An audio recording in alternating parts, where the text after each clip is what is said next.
Babad Sumedang Kisah Hanjuang. Waruga jagat bahasa Sunda.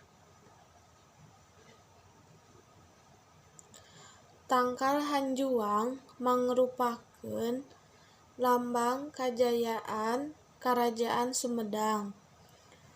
Larang Eyang Jayaperkasa mangrupakeun senopati nu terakhir ti Sumedang samemeh runtuhna Karajaan Pakuan Pajajaran.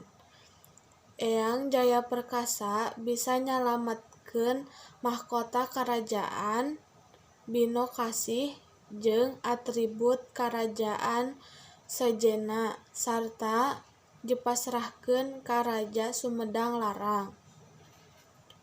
Ti saprak pangiriman mahkota anjeunna jadi senopati ti Karajaan Sumedang Larang. Aya beja Putri Harisbaya jeung Pangeran Geusan ulun jadi pasea antara Cirebon jeung Sumedang Larang. Nepi ka Cirebon ngirim pasukan pikeun nyerang ka Kutamaya, Sumedang. Sanajan kitu pasukan Cirebon gagal sabab dicegat ku pasukan Sumedang Larang anu dipingpin ku Senopati Eyang Jayaperkasa. Kacaritakeun samemeh Eyang Jayaperkasa rek nyenghareupan pasukan Cirebon. Anjeunna melak tangkal Hanjuang di Kutamaya, tuluy nitipkeun beja.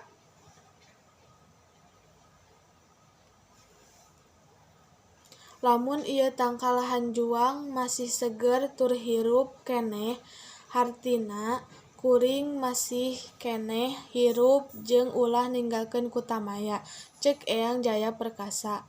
Numutkeun carita keur perang, Eyang Jayaperkasa teh papisah jeung 3 lanceukna nu milu perang.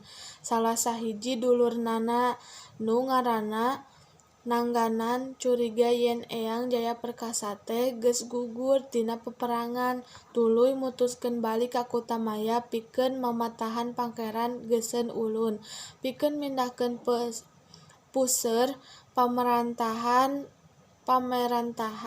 Sumedang Larang ti Kutamaya ka dayeuh luhur, minangka pertahanan anu geus pohara strategis. Seserahan wewengkon Sindangkasih Majalengka minangka pamayaran talak ka Cirebon sarta nikahna Putri Harisbaya jeung Pangeran Geusan ulun kungsi ngadamaikeun pacekcok antara Cirebon jeung Sumedang Larang.